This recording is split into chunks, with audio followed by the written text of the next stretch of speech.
안녕하세요. 미래를 설계하라 경제 잡학사전 구혜림입니다. 벌써 기분 좋은 금요일입니다. 금요일 마무리 경제 이야기 함께 나눠보도록 하겠습니다. 오늘도 두 분의 아나운서와 함께합니다. 장진현, 정소희 아나운서와 함께하겠습니다. 안녕하세요. 안녕하세요. 네, 그러면 미증시부터 확인하고 넘어가도록 하겠습니다. 이 트럼프 대통령의 관세 정책 매일 오락가락하고 있는 것 같습니다. 불확실성 때문인지 주가는 계속해서 오르락 내리락 하면서 결국에는 하락 마감하는 모습 나타났는데요. 자세한 분위기 알아보도록 하겠습니다. 자, 진현 아나운서 미증시 전해주시죠. 네, 3월 7일 미증시 마감 시황 전해드립니다. 도널드 트럼프 대통령의 캐나다와 멕시코에 관한 관세가 오락가락한 행보를 보이자 이 뉴욕 증시 3대 지수는 일제히 하락한 채 마감을 했는데요. 이날 시장은 트럼프 대통령이 일부 품목에 대해 관세를 유예한다는 행정명령에 서명했다는 소식이 전해지면서 오히려 그 낙폭을 확대하는 모습을 보였습니다. 투자자들은 관세 유예 조치에 안도하다기보다는 하루 사이에 정책이 뒤바뀌는 이 불확실성에 피로감을 고스란히 드러내며 매물을 쏟아낸 것으로 풀이되는데요. 마감상을 살펴보시면 다우존스는 0.99% 하락한 채 42,579.08포인트로 종가 형성했고요. 나스닥 지수 2.61% 더 큰 폭으로 매물이 쏟아져 나왔습니다. 18,069.26포인트로 거래 마무리됐습니다. S&P 500 지수 역시 1.78% 좀 큰 폭으로 매물이 빠져나오며 5,700선에서 종가 형성하는 모습입니다. 자, 그렇다면 글로벌 이슈는 어떤 게 있었는지 살펴보도록 하겠습니다. 먼저 첫 번째 소식은요. 이 도널드 트럼프 미국 대통령은 현지 시간 6일 멕시코와 캐나다에 부과했던 25% 관세 중 미국, 멕시코, 캐나다 무역협정 적용 품목에 대해 내달 2일까지 약 1개월간 유예하기로 결정했습니다. 이는 전날 멕시코, 캐나다산 자동차에 대한 관세 면제 결정에 이어 면제 적용 대상을 크게 확대한 조치입니다. 백악관은 이번 결정이 고율 관세가 미국 경제에 미치는 부정적인 영향을 완화하고 펜타닐 유입 차단 등 국경 문제 해결을 위한 양국 협력을 반영한 것이라고 밝혔습니다. 트럼프 대통령은 멕시코 대통령 셰인바움과의 통화 이후 이 같은 조치를 발표하며 캐나다 총리 트리도에 대해서도 같은 유예 조치를 적용하겠다고 언급했습니다. 또한 이번 결정은 향후 상호 관세 전환에 대비한 중요한 선제적인 조치로 밝혀졌습니다. 두 번째 소식 전해드리겠습니다. 올 들어 최고치를 기록한 실업수당 신규 청구 건수가 지난주 2월 넷째 주 22만 1000건으로 전주 대비 2만 1000건 감소하면서 다우존스 전문가 전망치인 23만 5000건을 밑돌았습니다. 지난 2월 셋째 주 급증 이후 한 주 만에 청구 건수가 줄어 노동시장 냉각에 대한 우려가 다소 진정됨을 보였습니다. 그러나 2월 16일부터 22일 기준 계속 실업수당 청구 건수는 189만 7천 건으로 전주보다 4만 2천 건 증가했으며 연방정부 공무원 실업수당 청구 건수는 614건에서 1,634건으로 급증한 점이 주목되고 있습니다. 특히 정부 효율 부문 수장인 일론 머스크 CEO의 연방정부 공무원 해고 수치가 본격적으로 반영된다면 청구 건수가 다시 늘어날 것으로 전망하고 있습니다. 세 번째 소식입니다. 트럼프 행정부의 연방 인력 구조 조정의 여파로 미국 기업들의 감원 계획 규모가 4년 반 만에 최대치를 기록했습니다. 챌린저 그레이 앤드 크리스마스사의 감원 보고서에 따르면 미국 기업은 지난달 17만 2천여 명의 감원 계획을 발표했습니다. 전월 4만 9천여 명과 비교할 때 무려 245%나 급증했고 1년 전에 8만 4천 명과 비교할 때는 103% 늘어난 수치입니다. 이는 코로나19 팬데믹 시기인 2020년 7월에 26만 2천여 명 이후 가장 큰 규모로 정부 효율부가 주도하는 연방 인력 무더기 해고의 여파로 풀이되고 있습니다. 마지막 소식까지 알아보겠습니다. 도널드 트럼프 행정부가 고율 관세 정책을 시행을 예고한 가운데 미 업체들이 대통령 취임 전부터 수입 재고를 대폭 늘린 결과 지난 1월 미국 무역 수지가 사상 최대인 1,314억 달러의 적자를 기록했습니다. 이는 전월 대비 333억 달러, 34% 증가한 수치로 전문가 예상치인 1,287달러를 웃도는 수치입니다. 수출은 2,698억 달러 소폭 증가한 반면 수입은 4,012억 달러로 전월 대비 366억 달러 상승하면서 이번 적자 확대를 주도했습니다. 재화와 서비스 수입 모두 사상 최대치를 경신한 것으로 나타났습니다.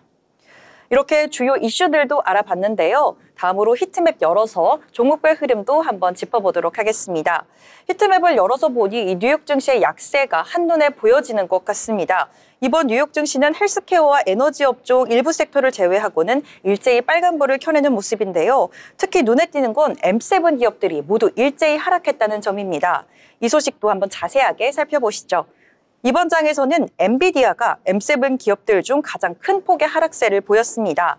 5.74% 떨어졌는데요. 이날 하락은 공급 부족을 겪고 있는 엔비디아의 최신칩 블랙웰이 수요를 충족시킬 때까지는 시간이 더 필요할 것으로 알려진 데 따른 것으로 풀이되고 있습니다. 이에 더해 AI 칩 제조업체인 마벨 테크놀로지의 실망스러운 실적이 공개가 됐죠. 이 실망스러운 실적이 공개가 되면서 AI 반도체 업계 전반적으로 제동을 걸었습니다. 향후 수익성 둔화에 대한 우려까지 더해지면서 이날 주가가 크게 빠진 것으로 풀이되고 있습니다. 마벨과 협력 관계를 맺고 있는 아마존 역시 4%대 가까이 하락했습니다. 이로써 주가는 2월 초 고점 대비 17% 이상 떨어졌는데요. 오늘 $200 아래에서 거래에 마쳤습니다. 구글과 메타는 우리나라 개인정보보호위원회를 상대로 제기했던 1,000억 원대 과징금 및 시정명령 취소 행정소송에 패소하자 고등법원에 항소했습니다. 두 회사는 개인정보 수집 동의를 웹사이트에 제공자에게 책임이 있다고 주장했으나 1심에서는 이를 기각했습니다. 향후 2심 결과에 따라 대법원 상고 가능성도 제기되고 있습니다. 구글은 0.45%, 그리고 메타는 4.35% 하락하며 마감했습니다. 그 이외에 마이크로소프트는 1%대 하락을 했고요. 애플은 선방했다고 볼 수가 있겠습니다. 그래도 0.17%, 다른 M7 종목들에 비해서는 소폭의 하락세로 마무리됐습니다. 테슬라는 도널드 트럼프 행정부의 실세로 불리는 일론 머스크 테슬라 CEO에 대한 반감이 확산되면서 고전을 면치 못하고 있습니다. 보스턴에서는 테슬라 관련 방화 사건이 보도가 되기도 했는데요. 머스크의 극우 활동으로 인해 유럽을 중심으로 수출이 급감한 데 이어 방화 사건까지 더해지자 주가가 흘러내린 것으로 보여집니다. 5.61% 매물이 출회되며 엔비디아와 함께 큰 폭으로 매물이 출회되고 하방 압력을 가해지는 모습입니다. 한편 미국 증권사인 베어드는 전날 목표 주가를 $440에서 $370로 낮춰 잡았습니다. 이 점도 함께 참고하시면 좋을 것 같습니다. 오늘 브로드컴과 테슬라가 크게 급락하면서 일라이릴리가 시총 8위권으로 다시 한번 진입했습니다. 주가는 1.82% 떨어졌지만 GLP-1 비만 치료제에 대한 보험 적용 범위가 늘어나고 수급이 안정되면서 낙관적인 전망을 내놓고 있습니다. 이에 모건 스탠리는 올해 의미 있는 물량 증가를 기대한다면서 일라이릴리를 긍정적으로 평가했습니다. 마지막으로 팔란티어까지 한번 살펴보도록 하겠습니다. 이 팔란티어 테크놀로지 역시 주가가 거세게 요동쳤습니다. 10% 넘는 매물이 출회가 됐는데요. 최근 국방부 예산 삭감으로 인해 주가가 급락했었지만 어제 윌리엄 블레어가 정부의 팔란티어와의 관계를 긍정적으로 평가하면서 급등세를 보였었죠. 그러나 오늘 마벨 테크놀로지에 대한 이 여파로 어제의 상승분을 모두 반납하는 듯한 모습입니다. 트럼프의 불안정한 행보가 큰 악재로 작용하고 있는 뉴욕 증시입니다. 트럼프 대통령의 임기 동안은 이 관세에 대한 영향이 계속돼서 불안감을 증폭시킬 거라는 우려감이 커지고 있는 상황인데요. 하루빨리 관세 그리고 증시 모두 안정을 찾길 기대하면서 미증시 마감 시황 전해드렸습니다. 네, 미증시 전체적으로 잘 살펴주셨습니다. 특히 AI 관련주 기술주들이 크게 하락을 하면서 지수에도 하방 압력 가해주는 모습 나타났는데요. 역시 주식시장에서 가장 위험한 것은 불확실성이 아닐까 싶습니다. 너무 자주 바뀌는 트럼프의 관세 정책 때문에 이 주가에도 흔들리는 모습, 영향을 고스란히 받고 있는데요. 앞으로도 이러한 불확실성 해소가 될 수 있을지 계속해서 지켜보도록 하겠습니다. 자, 이번에는 미증시와 연관해서 국내 특징주들, 특징 섹터들 함께 살펴보려고 하는데요. 자, 소희 아나운서 어떤 내용 준비하셨나요? 네, 오늘 제가 준비한 내용은 저희가 미증시는 그동안 많이 다루어서 조금 더 글로벌하게 준비를 해봤습니다. 바로 풍산인데요. 며칠 전에도 저희가 풍산에 대해서 얘기를 했던 것 같은데 오늘 또 호재가 들려와서 한번 가져와 봤습니다. 먼저 안제이 두다 폴란드 대통령이 벨기에에 있는 나토 본부를 찾아 한국산 무기를 공개적으로 호평했는데요. 그러면서 국내 방산 기업들 줄줄이 강세장 연출하고 있습니다. 하나 에어로스페이스도 오늘 최고 9.14%까지 오르는 모습이었고요. 특히나 풍산 같은 경우엔 오늘 8.37%까지 오르면서 67,300원 터치했습니다. 앞서 두다 대통령은 마르크 리터 나토 사무총장과 공동 기자회견을 하면서 폴란드가 우크라이나 전쟁 발발 이후 미국과 한국산 무기를 대규모 구매했다고 이야기했는데요.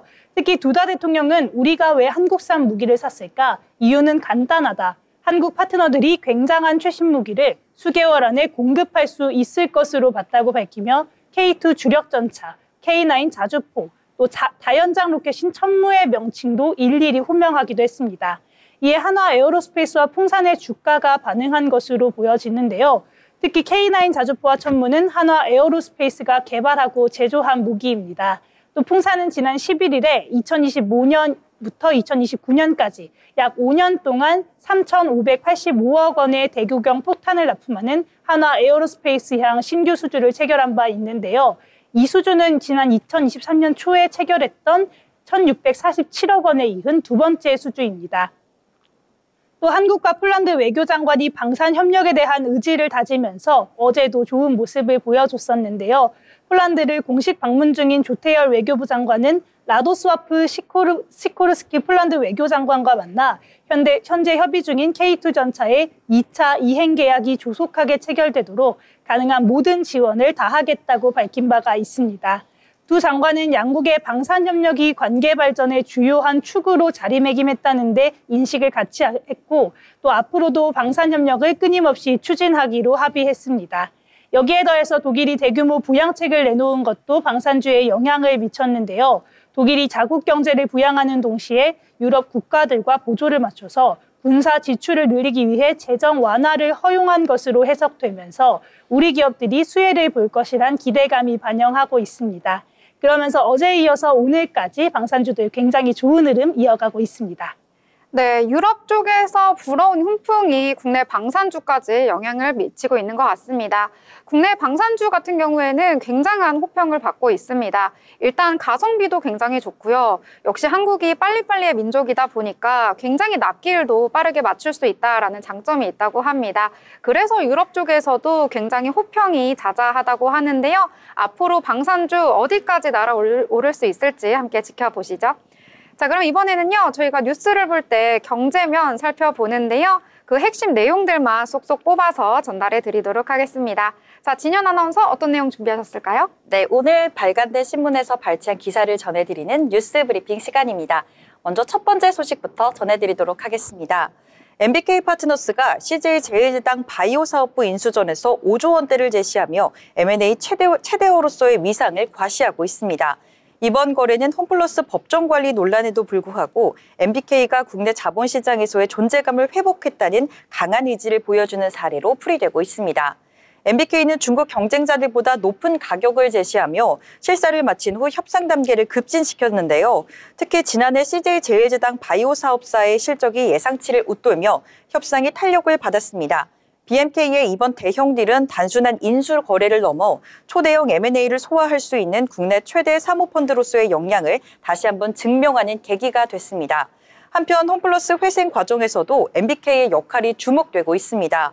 MBK는 홈플러스에 1조 2천억 원 대출을 제공한 최대 채권자인 메리츠 금융그룹과의 이자 삭감, 담보조건 완화, 그리고 매장 임차료 인하 협상을 통해 월 100억 원, 연간 1,000억 원 이상의 비용 부담을 줄이는 것을 목표로 하고 있습니다.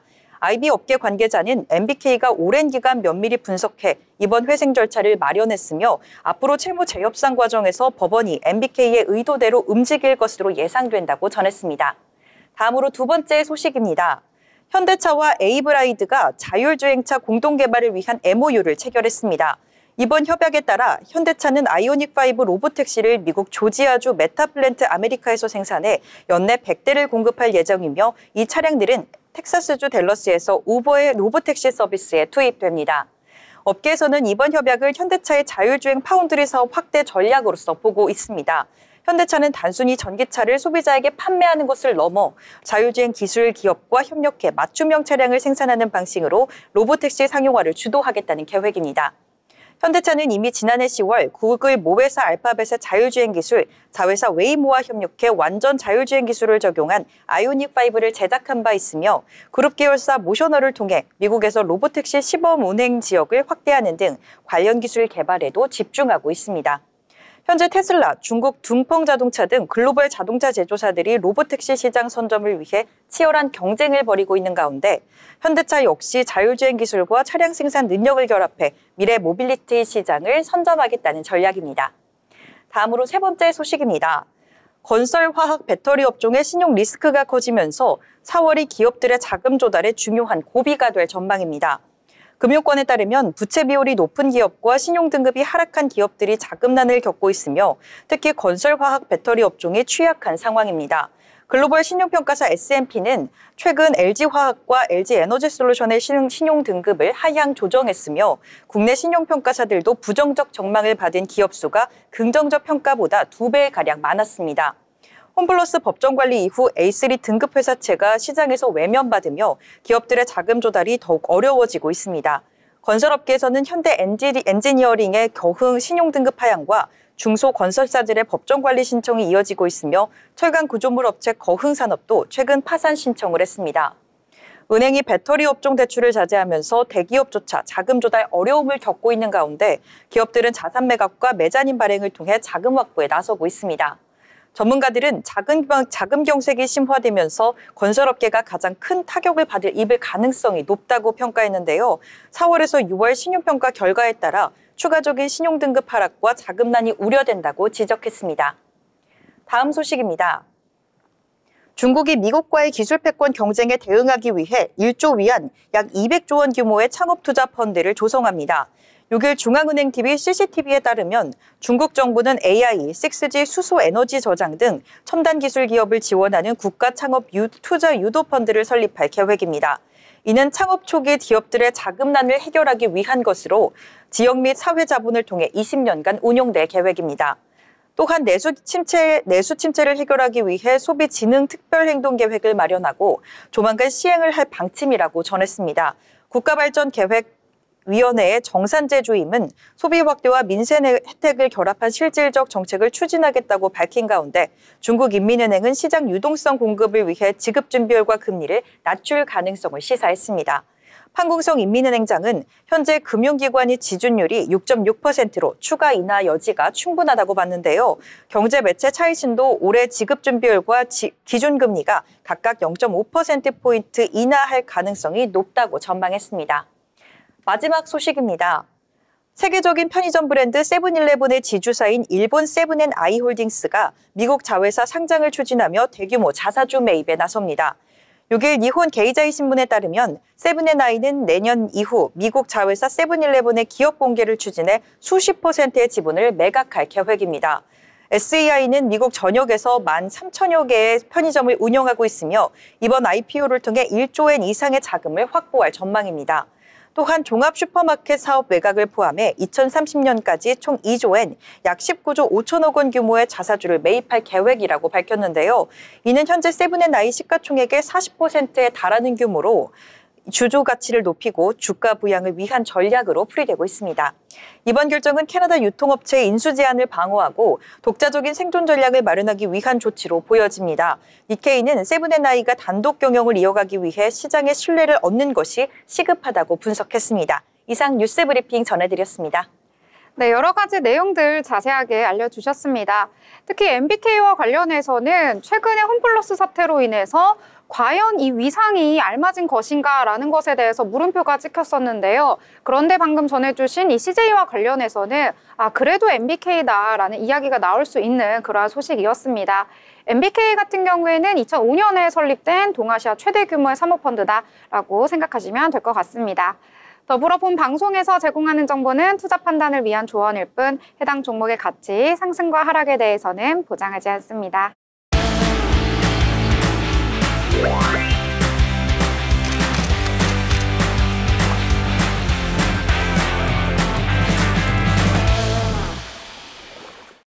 네, 이번 시간은 전국의 축제, 전시, 하프를 알아가는 시간이죠. 어디 갈까 시간입니다. 매번 어디를 소개해 주실지 너무나도 궁금한데요. 자, 소희 아나운서, 이번에는 세계적으로 사랑받는 오페라를 준비하셨다고요? 네, 맞습니다. 오늘 제가 소개할 공연은 모차르트의 명작 오페라 피가로의 결혼입니다. 이번 공연은 국립오페라단이 2025년 정기 공연 첫 번째 작품으로 선보이는데요. 오는 3월 20일부터 23일까지 예술의 전당 오페라 극장에서 열리게 됩니다.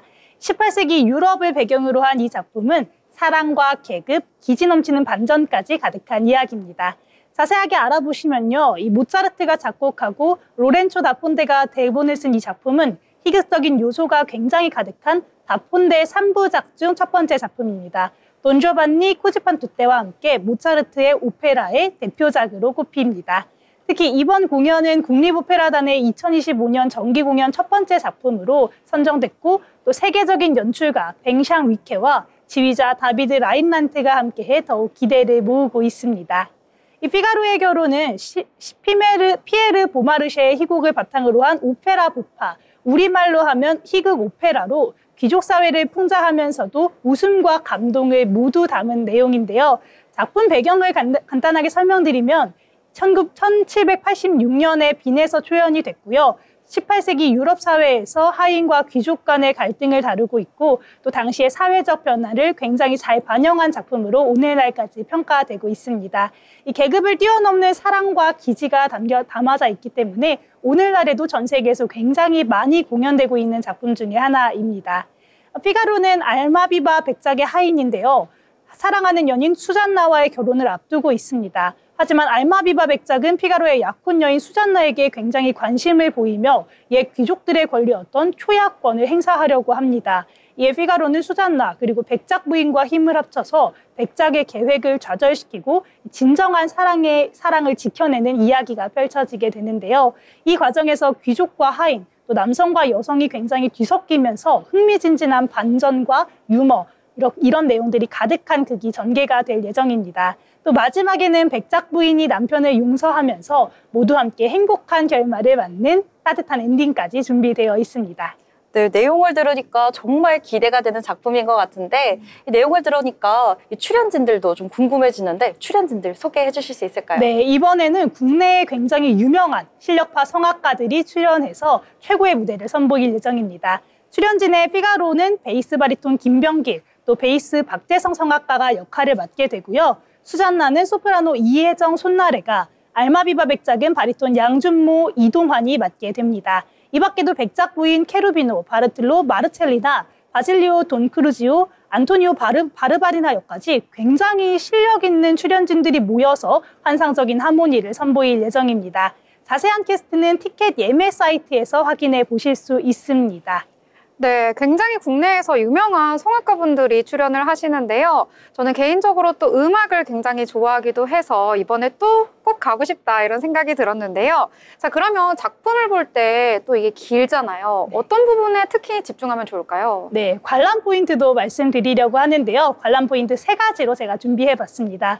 먼저 중요한 관람 포인트는 이 작품이 귀족 사회를 풍자하는 굉장한 걸작이라는 점인데요. 이 단순한 사랑 이야기가 아니기 때문에 보시면서 블랙 코미디처럼 굉장히 웃음이 나오실 것 같습니다. 또 모차르트의 명곡의 향연이라는 점이 굉장히 중요한 포인트가 되겠죠. 가장 유명한 곡은 한국어로는 사랑의 괴로움을 그대는 아는가, 이탈리아어로 보이케사 페테라는 유명 아리아와 또 이어지는 다양한 중창들이 굉장히 매력 포인트가 될 것 같습니다. 또 마지막으로 세계적 연출가가 왔기 때문에 이 무대의 디자인도 눈여겨보시면 좋을 것 같습니다. 이 세련된 무대 연출도 있고요. 현대적인 감각적인 조명, 또 화려한 의상까지 굉장히 기대할 수 있는 요소가 되겠습니다. 이렇게 들으니까 저도 한번 꼭 가보고 싶은데 어디서 예매할 수 있는지 그리고 또 일정은 어떻게 되는지도 궁금합니다. 네, 예매 사이트는 굉장히 다양하게 준비가 되어 있는데요. 이번 공연은 3월 20일부터 23일까지 진행됩니다. 이 목요일과 금요일에는 평일이다 보니까 저녁 7시 30분에 시작을 하고요. 3월 22일 토요일과 일요일에는 오후 3시에 시작합니다. 티켓 가격은 15만 원부터 2만 원까지 굉장히 다양하게 구성이 되어 있고요. 여러 할인 혜택들도 있으니까 홈페이지 한번 살펴보시면서 할인 예매하시면 좋을 것 같습니다.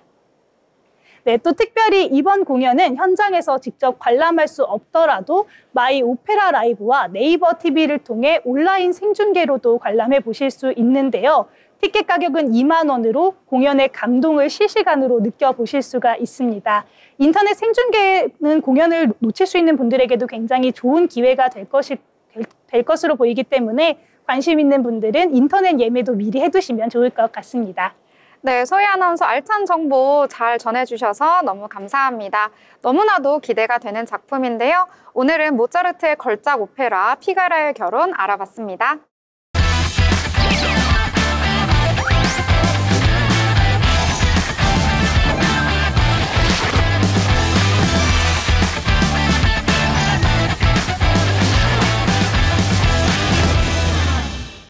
네, 이번 시간은 돈을 잘 벌고 싶은 아나운서들이 모여서 경제 이야기 한번 나눠보도록 하겠습니다. 자, 먼저 오늘장 어떻게 흘러갔을지 확인을 해보려고 하는데요. 자, 소희 아나운서, 오늘 금요일인데 오늘장도 만만치가 않네요. 네, 오늘 국내 증시 굉장히 파랗게 질렸습니다. 자세히 보시면요. 먼저 코스피 오늘 개장 초반부터 급락하는 모습입니다.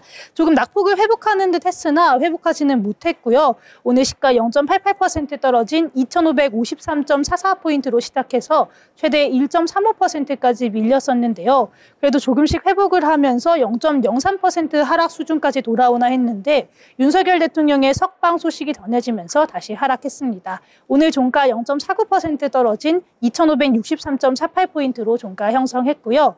다음으로 코스닥도 함께 살펴보도록 하겠습니다.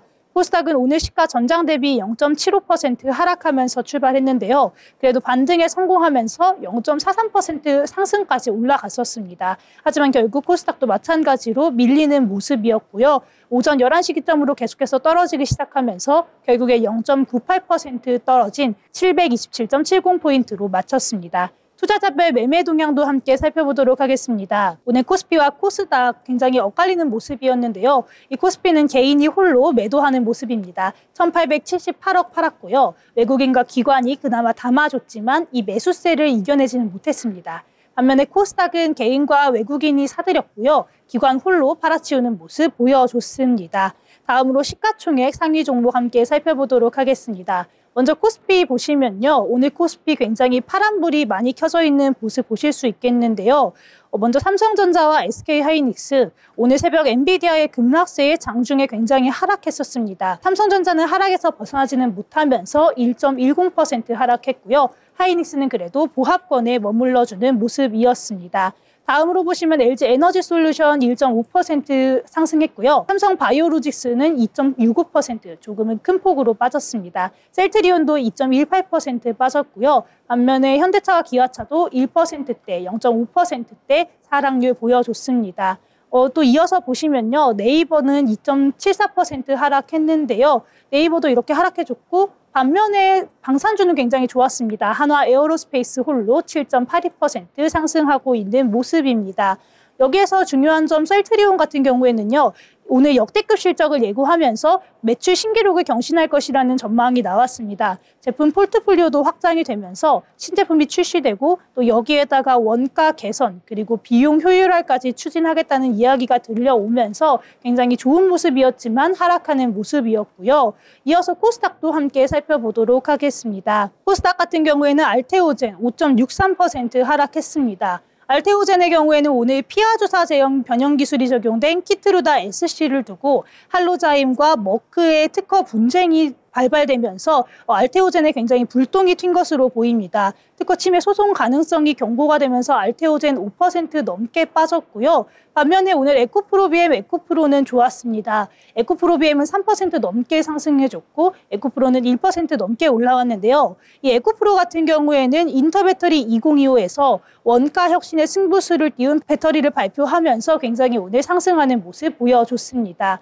HLB는 오늘 0.35% 하락했고요. 전반적으로 제약바이오단 좋지 않은 모습이었는데 이 중에서 리가켄바이오 6%나 하락했습니다. 리가켄바이오 같은 경우에는 ABL과 공동 개발한 SC5000이 호주 임상 제출을 했다라는 소식이 전해왔음에도 불구하고 이렇게 큰 폭으로 하락한 모습 확인하실 수 있겠습니다. 지금까지 국내 증시 마감 시황 전해드렸습니다.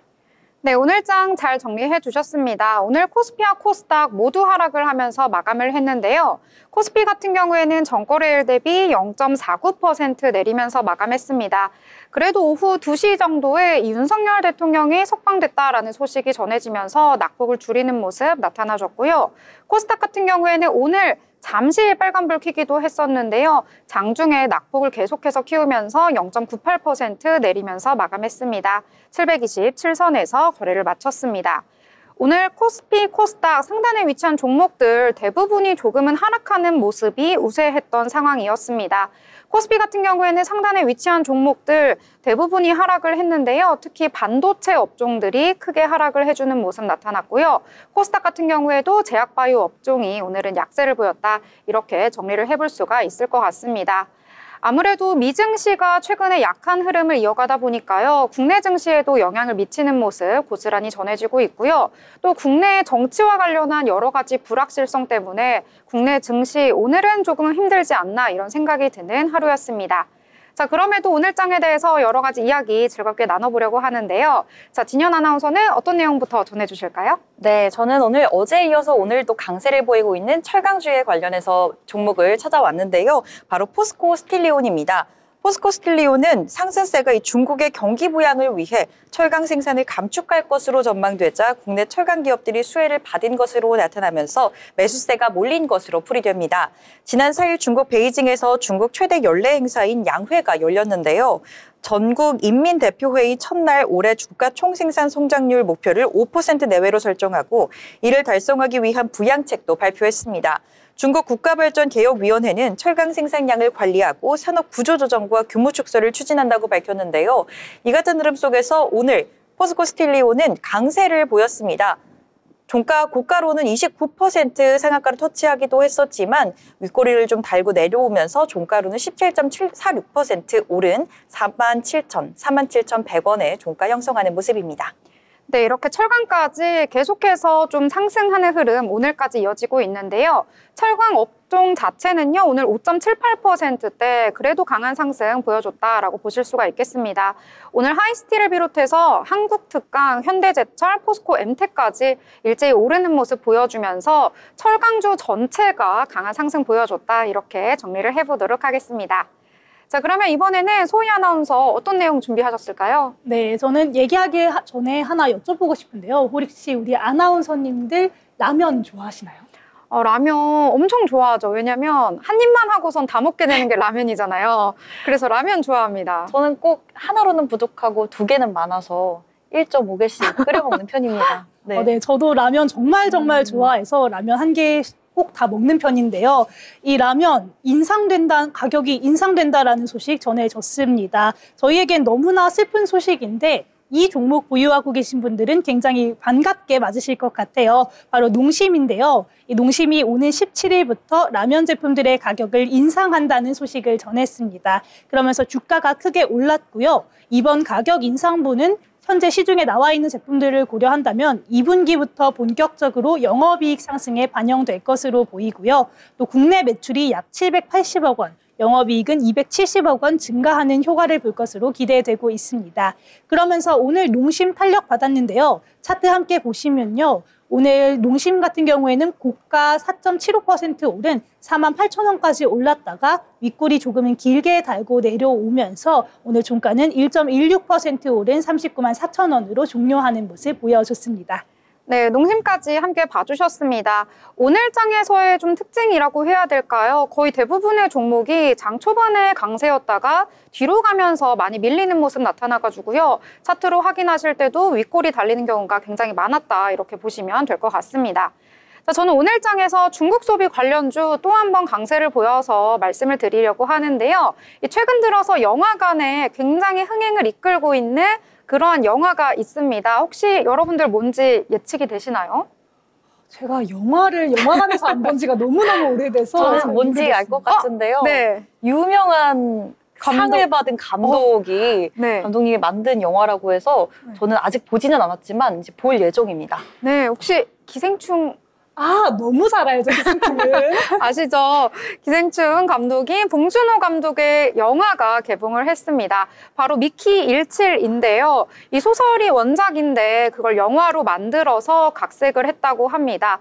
자, 국내에서는 이미 개봉을 했고요. 그런데 이 봉준호 감독의 미키 17이요. 중국의 무려 개봉이 된다고 합니다. 중국 같은 경우에는 원래는 외화를 개봉하지 않는 것을 원칙으로 하는데요. 이 봉준호 감독의 미키 일질이 중국의 전국 영화관에서 정식 상영을 시작했다라고 전해졌습니다. 일단 지난 2일에 베이징에서 시사회가 열렸고요. 그리고 동시에 중국 7개 도시에서 사전 상영이 되었다고 알려졌습니다. 이 시장에서는요, 이번에 영화가 개봉한 것을 굉장히 중요하게 봤는데요. 이 중국이 2016년부터 비공식적이긴 하지만 한알령을 가지고 있었잖아요. 그런데 이번에 영화를 개봉하게 되면서 한알령이 정말로 풀리는 것이 아니냐 하는 기대감이 모인 것으로 풀이가 되고 있고요. 이 밖에도 또 하나 호재가 있었습니다. 이 중국이 올해와 내년에 각각 한국과 중국에서 열리는 에이펙 개최를 앞두고 빠르면 이번 달 내에 한국의 문화사절단을 파견할 전망이라고 하는데요. 이에 따라서 한국과 중국의 관계가 더욱더 좋아질 것이다라는 기대감이 몰리고 있습니다. 자, 이제 시장에서는요, 이번에 영화 상영을 계기로 또 여러 가지 문화 교류를 계기로 화장품이라든지 K-팝, 드라마 같은 이런 문화 콘텐츠들이 중국에 더욱더 활발하게 수출될 수 있지 않을까라는 기대감이 함께 모이고 있습니다. 자, 스튜디오 미르 같은 경우에는 오늘 장 초반에는 빨간불 켜긴 했었는데요. 이 장중에 하락 전환을 하면서 3%대 하락을 하면서 마감을 했고요. Y랩 같은 경우에는 1%대, JYP 엔터 같은 경우에는 0.88% 소폭 상승을 하면서 중국 소비 관련주가 오늘 같은 악세장에서 그래도 선방해줬다, 이렇게 정리를 해볼 수가 있을 것 같습니다. 자, 그러면 또 다른 내용들 함께 살펴보려고 하는데요. 진현 아나운서 또 어떤 내용 준비하셨을까요? 네, 오늘 장 아무래도 좀 약세를 보였던 장인데요. 앞서 말씀드렸던 것처럼 오른 종목만 있는 것도 아닙니다. 저는 오늘 특별한 개인적인 이슈로 악재가 겹치면서 약세를 보였던 종목 유한양행을 가져왔는데요. 6년 전 해외 제약사 기술 수출한 물질의 권리가 반환된 이슈로 인해서 이번 장에서 큰 폭의 하락세를 보였습니다. 회사는 2019년 기술 수출한 이중 작용항체인 BI3006337의 개발 중단을 베링거 인겔하임으로부터 통보받았다고 7일 밝혔습니다. 이 후보 물질은 대사이상 관련 지방 감염과 관련 간질환에 대한 치료제인데요. 2019년 베링거 인겔하임에 총 8억 7천만 달러, 우리 돈 약 1조 2,582억 원 규모로 기술을 수출했었습니다. 베링거 인겔하임은 허가된 권리를 반환할 계획입니다. 유한양행은 환자들의 미충속 의료 수요에 대한 가능성 등에 근거해 물질의 개발을 계속하는 것을 고려하고 있다고 밝혔습니다. 이 같은 소식에 오늘 유한양행은 약세장 속에서도 더 큰 하락세를 보였습니다. 저가로는 7.21%까지 빠져나가며 낙폭을 좀 키웠지만 그래도 장 후반으로 갈수록 낙폭을 조금씩은 줄여나가며 4.73% 하락한 11만 8,900원의 종가 형성했습니다. 네, 유한양행 같은 경우에는 오늘 장에서는 하락을 하긴 했었는데요. 어제까지는 유한양행을 비롯해서 알테오젠까지 외국인들이 많이 담고 있는 종목이라는 점 함께 참고하시길 바라겠습니다. 자, 그러면 하나의 이야기 또 한번 짧게 살펴보려고 하는데요. 짧게 전해주실까요? 네, 오늘 제가 가져온 종목 삼부토건입니다. 오늘 하한가로 직행하는 모습이었는데 전날 법원이 삼부토건에 대한 회생 절차 개시를 결정했기 때문인 것으로 보입니다. 이 법원은 원자재 가격의 급격한 상승과 건설 경기 침체로 인한 공사 대금 및 시행사 대여금 위해수 급증을 회생 절차 개시의 이유로 꼽았고요. 또 시공사의 책임 준공 의무 미행에 따른 프로젝트 파이낸싱 채무 인수와 추가 발생 사업비 증가의 반복에 따른 자금 흐름 악순환까지 이런 내용들로 인해서 자금 유동성이 악화됐다고 판단했다고 전했습니다. 그러면서 오늘 장 초반부터 하한가로 직행하는 모습이었고요. 오늘 643원으로 마치는 모습입니다. 네, 삼부토건 같은 경우에는 또 정치적인 이슈와도 엮이기 때문에 주의 깊게 투자를 하시길 바라겠습니다. 자, 그러면 이번에는요, 저희 리포트 함께 살펴보려고 하는데요. 그동안 여러 업종 테마들 소개를 해드렸었는데 오늘은 또 신선한 내용을 가져오셨다고요? 네, 오늘은 제가 다뤄본 적이 없는 내용을 한번 가져와 봤습니다. 요즘 더 큰 전폭적인 MZ들 사이에서도 인기를 누리고 있는 골프에 관련된 내용을 가져와 봤는데요. 국내 최대 스크린 골프 기업인 골프존에 관련해서 현재의 상황과 앞으로 회사의 전망, 그리고 신제품과 관련된 주요 이슈들까지 하나씩 짚어보겠습니다. 골프존, 한국에서는 익숙, 해외에서는 신선이라는 제목의 유안타 증권의 리포트입니다. 최근 골프존은 스크린 골프와 관련된 다양한 사업을 영위하는 기업으로 알려져 있는데요. 현재 주가는 59,300원으로 시가총액 약 3,721억 원 규모입니다. 최근 리포트에 따르면 골프존은 2024년 연간 매출과 영업이익이 전년 대비 각각 9.5%, 16.3% 감소하는 등 다소 어려운 실적을 기록했습니다. 이러한 하락은 주로 국내 소비심리 위축과 기대했던 해외 진출의 미흡, 그리고 스크린 골프 및 관련 사업 부문 전반의 역성장이 주요 원인으로 지적되고 있습니다. 하지만 골프존은 단순히 어려운 실적에 머무르지 않고 새로운 성장 동력을 마련하기 위해 혁신적인 신제품과 서비스를 준비 중이라고 밝혔습니다. 이 내용 자세하게 한번 들여다보겠습니다. 먼저 가장 주목할 만한 이슈는 바로 TGL과 시티골프입니다. 타이거 우즈와 로리 맥킬로이가 공동 설립한 투모로우 스포츠가 PGA 투어와 협력하면서 올해 TGL이라는 새로운 스크린 골프 리그를 출범했습니다. TGL은 전통 골프의 단점을 포함하고 보통 18홀을 플레이하는 데 5시간 정도 걸리는 데 비해 일반 골프와는 다르게 약 2시간 정도 이내에 경기가 종료된다고 합니다. 경기 방식도 차별화되어 매치 플레이 형식으로 각 홀마다 승부가 결정되며 해머라는 추가 점수 제도를 통해 역전 기회도 마련돼 있습니다. 또한 TGL은 기존 골프 경기와 달리 실내에서 진행되기 때문에 날씨나 기타 외부 요인의 영향을 받지 않으며 관중들이 활발하게 응원하고 선수와 소통할 수 있는 인터랙티브한 요소가 돋보인다는 장점이 있습니다. 이러한 점들은 젊은 층 골퍼들의 관심을 끌어들이고 있으며 글로벌 시장에서 스크린 골프 확산의 가능성을 높이고 있다고 합니다. 골프존은 TGL과 유사하지만 차별화된 시티 골프를 론칭했습니다. 시티골프는 각 홀마다 다른 스크린에서 샷을 하며 실제 라운딩처럼 홀을 이동하는 방식으로 진행됩니다. 2024년 9월 중국 천진의 메강 컨버션 센터에서 공개됐으며 중국 스마트 스포츠 대표 사례로 선정되는 등 해외 시장에서도 긍정적인 반응을 얻고 있습니다.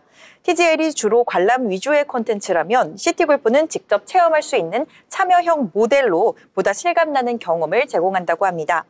특히 화질과 샷 후 반응 속도 등에서도 경쟁사 대비 우수하다는 평가를 받고 있어 해외 시장, 특히 젊은 소비자층 사이에서 각광을 받고 있습니다. 이렇게 다양한 매력을 가진 골프존은 신제품과 혁신 전략을 통해 단기적인 실적 부진을 극복하고 장기적인 성장 동력을 마련하고 있습니다. 골프존의 전망에 대해서 조금 더 자세하게 살펴보겠습니다. 먼저 골프존은 해외 시장을 본격적으로 공략하고 나섰습니다. 그중 중국 시장은 특히 주목해 볼 만한데요. 중국에서는 과거 전통 골프장이 단속되는 등 다소 어려움을 겪은 후 스크린 골프와 같은 새로운 골프 산업에 대한 관심이 높아지고 있다고 합니다. 젊은 층의 골퍼들이 스크린 골프에 대한 거부감이 없고 체험형 모델인 시티골프에 큰 호응을 얻고 있어 골프존은 중국 주요 도시를 중심으로 사업을 확장할 계획이라고 전했습니다. 또한 TGL과 시티골프는 기존의 스크린 골프와는 다른 차별화된 경험을 제공함으로써 소비자들의 관심을 끌고 있습니다. 짧은 경기 시간, 인터랙티브한 요소, 그리고 혁신적인 경기 방식 등은 전통 골프의 한계를 극복하는 새로운 시도로 앞으로 업계 전반에 걸쳐 긍정적인 파급 효과를 가져올 것으로 기대하고 있습니다. 이러한 혁신이 성공한다면 골프존의 브랜드 가치와 매출 증대에 크게 기여할 수 있을 것으로 보여집니다. 한편 골프존은 재무적으로도 꾸준한 성장을 이어왔으나 최근 몇 년간 일부 부문에서는 실적 하락을 겪었는데요. 2023년 매출은 6,851억 원에 달했으나 2024년에는 실적이 다소 부진한 모습을 보였습니다. 그러나 신제품 출시와 해외 시장 진출에 따른 투자 확대가 이루어지면서 중장기적으로는 매출 및 이익이 개선될 것으로 전망하고 있습니다. 이러한 변화를 특히 주의 깊게 살펴볼 필요가 있을 것 같고요. 특히 기술력과 혁신을 바탕으로 한 신제품이 주가 회복에 중요한 열쇠가 될 수 있기 때문에 이 부분도 함께 알아두시면 좋을 것 같습니다. 앞의 내용들을 정리해보자면요. 단기적으로는 국내 소비 위축과 일부 사업 부문의 역성장으로 인해 실적 하락이 있었지만 이미 그 영향은 주가에 반영된 상태다라고 볼 수가 있습니다. 앞으로 TGL과 시티골프와 같은 혁신적인 제품이 젊은 층들의 관심을 끌어모으고 해외 시장, 특히 중국에서의 확장이 기대가 되고 있는데요.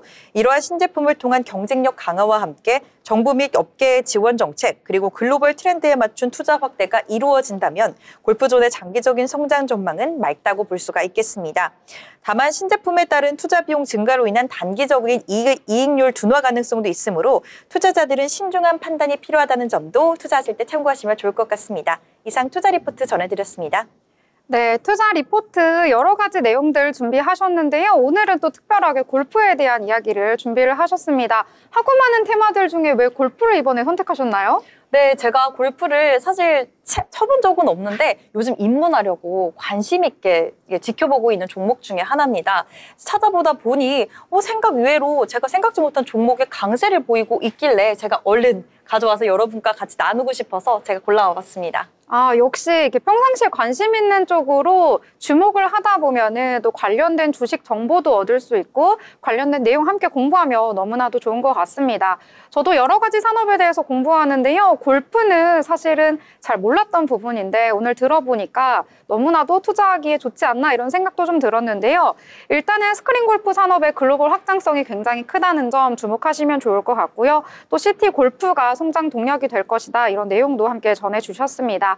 자, 그래서 골프존의 중장기 시장의 성장이 예상이 된다라는 내용까지 함께 전해주셨으니까요. 챙겨가시면 좋을 것 같습니다. 더불어 본 방송에서 제공하는 정보는 투자 판단을 위한 조언일 뿐 해당 종목의 가치, 상승과 하락에 대해서는 보장하지 않습니다.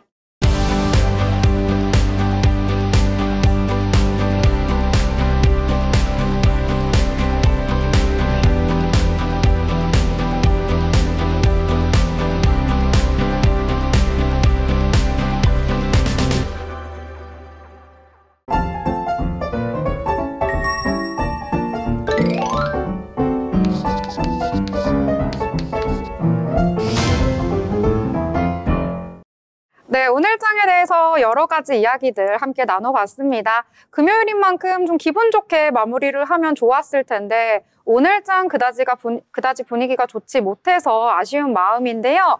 자, 그래도 오늘 장 한번 정리를 기분 좋게 해보도록 하겠습니다.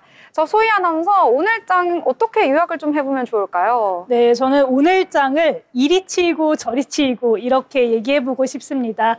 오늘 먼저는 트럼프의 관세 정책의 불확실성 때문에 우리 시장도 영향을 받았고 또 미국의 AI에 대한 불안감이 확대가 되면서 굉장히 미국장이 하락하면서도 우리 시장에 영향이 있었던 것 같은데요. 이런 부분에 더해서 굉장히 유럽과의 현재 상황이라던가 오르는 종목도 있고 내리는 종목도 있고 이런 상황들을 전반적으로 봤을 때 여기에도 치이고 저기에도 치이고 좀 정신없는 상황이라고 얘기하고 싶습니다. 네, 그러면 정리하면 어떻게 되는 거죠? 이리 치이고 저리 치이고. 아, 이리 치이고 저리 치이고. 아, 맞습니다. 정말 미증시에도 치이고요. 국내 여러 상황에도 치이고 있는 모습인 것 같은데요. 그래도 약간 두 분이 잘 견디는 스타일이니까 잘 이번에도 견디고 고비를 넘겨보면 좋을 것 같습니다. 자, 그럼 이번에 진현 아나운서는 어떻게 정리를 해보면 좋을까요? 네, 저는 오늘도 우리 증시가 참 잘 견뎌내줬다라고 좀 생각을 하는데요. 이 정도면 선방했다라고 정리를 좀 해보고 싶습니다. 어제에 이어서 외국인이 좀 유입이 되나 싶었는데 오늘도 역시나 외국인 투자자들이 좀 들어와줬습니다. 코스피도 코스닥도 외국인의 매수세가 조금은 몰린 상황이었기 때문에 이 정도 방어를 할 수 있지 않았나라고 좀 생각을 하고 있는데요. 저는 아침에 미증시 준비하면서 정말 미증시 낙폭을 보면서 우리 증시 시작할 때 참 괜찮을까 걱정을 했는데 그래도 우리 증시 이 정도면 나름대로 선방하지 않았나라고 생각을 합니다. 네, 그래도 선방을 좀 해줬다 이렇게 볼 수가 있겠는데요. 말씀해 주셨다시피 오늘 장에서는 그래도 외국인들이 돌아와 줬습니다. 역시 외국에서 보기에는 국내 시장에서 정치적 리스크, 불안정한 상황 이런 것들이 위험하다라고 생각을 하는 것 같은데요. 이러한 부분까지 잘 해결이 되었으면 좋겠다 이런 생각이 드는 시장이었습니다. 저도요, 미국과 국내 시장 모두 다 안정되길 바라면서 이렇게 오늘 장 정리해 보도록 하겠습니다. 자, 저희 방송 여기서 마무리 짓도록 하겠습니다. 오늘 밤에는 미국의 비농업 고용 결과도 발표가 되니까요. 이 부분까지 체크하시면서 앞으로 미래를 설계하는 전략, 포트 함께 세워나가시길 바라겠습니다. 저희는 다음 주 월요일 방송으로 다시 찾아뵙겠습니다. 시청해주신 여러분 고맙습니다.